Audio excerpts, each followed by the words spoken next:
So YouTube, I'm back. So you can't see me, it's too dark, but beautiful view outside. Anyway, I'm here to talk about this rental property, right? It's so weird, man.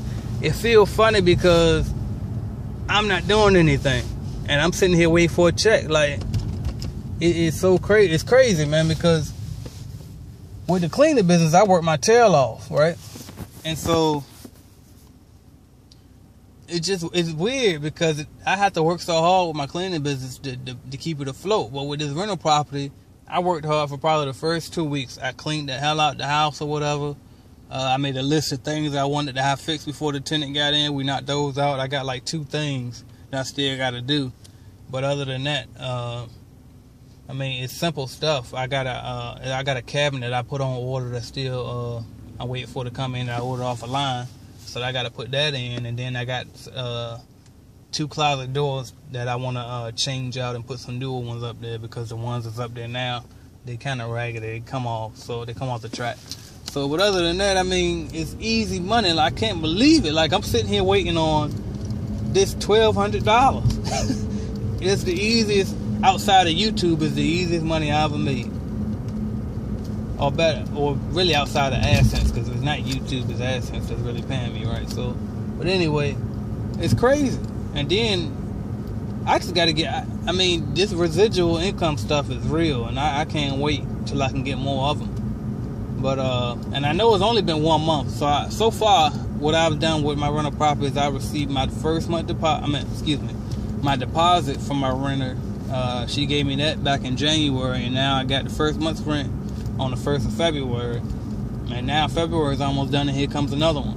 So that's $2,400. I rent my property out for $1,200. My mortgage is $800. All right, and it's just crazy. Like, I enjoy this. This is wonderful. Like, this is where it's at. So I'm gonna try to get all of my deals. In the beginning, I set out a goal for myself to profit at least $500 per property on my rentals. Some people say that's a stretch, but in the area that I'm in, it's too easy to do it because the rent is just going up ridiculously, and the and mortgage, the rates ain't really increased that much over the years like they said it would. So it's pretty easy to do that around here. And speaking of the rent going up, I watched my girl Monty Tano. I believe I'm pronouncing it right. I hope I am. And she did a video on gentrification, which helped me a lot when it came to pricing how much I want to rent out my property, because I wasn't aware. I never even heard of gentrification before. And then so when she put me onto that and I did a little bit of research of my own, I realized that it was happening where I live. You got rich people that's not from here coming in town and buying up our property at the cheap rates that they are at, and then they gut them out, fix them up, and then rent them out higher than anybody in this area can actually afford. So they basically trying to kick out the poor people in my area, and it's predominantly black. So the poor black people in my area are being kicked out of their homes and then they can't afford the rents and stuff that's being put out. So me charging $1,200 a month is actually pretty cheap here where I am for a 4-bedroom house.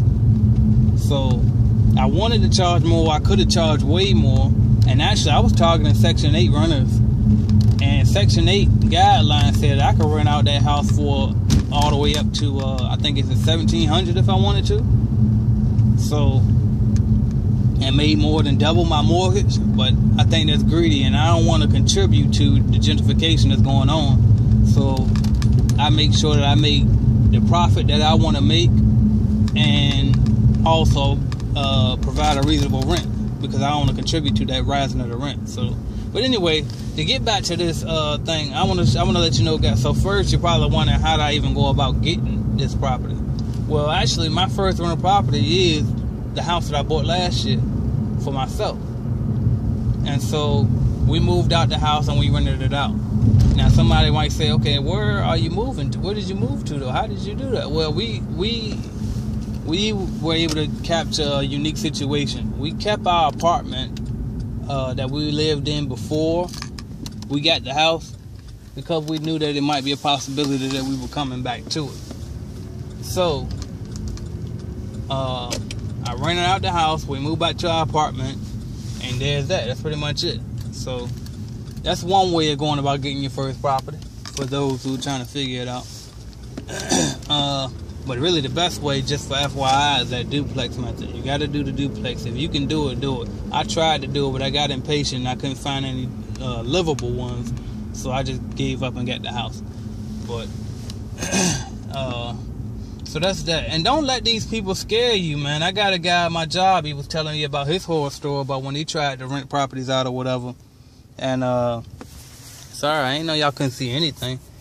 I'm gonna give y'all something to look at. But anyway, so he would give me the horror story about when he tried to rent out properties years ago or whatever, and how it was bad. But see, this is what I tried to explain to him. His profit margin probably wasn't big enough. Like, he probably had a high mortgage, and then he probably the rent was probably no more than what his mortgage was. So that probably was his first mistake. Then the second mistake was he probably couldn't even afford the mortgage without the renter. See, a lot of people get these properties and they're dependent on their renter in order to pay the mortgage. And I'm not in that position. I can pay my mortgage. I was paying my mortgage anyway. So now that I got a renter, that's basically deleting the bill for me and adding an extra $400 every month. So that's just a unique way to go about it. So my advice is, make sure that you can afford your mortgage without a renter. Like, you should be already have it in your budget. Like, I got my mortgage still in my personal budget, even though it's a business expense for my property business, I guess you can call it. But that's how I would categorize it. Like, they're gonna have separate statements and all of that when tax time comes.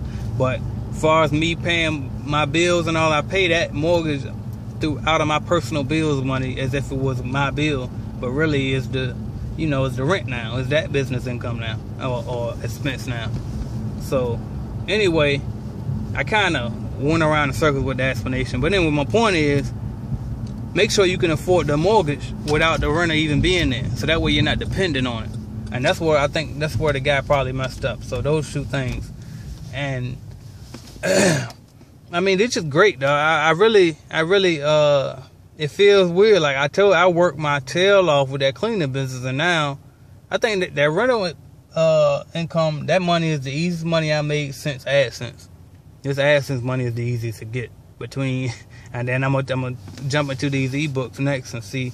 That's probably just as easy as AdSense, but this rental property is where it's at. So if you're thinking about it, don't be scared. Make it happen. All right. That's what I did. I'm making it up as I go. I'm really only in month 1. I'm just finishing up month 1, and I keep y'all updated as we go along. Thank y'all so much for watching, subscribing, and liking. And I got plenty more videos to come. Thank y'all.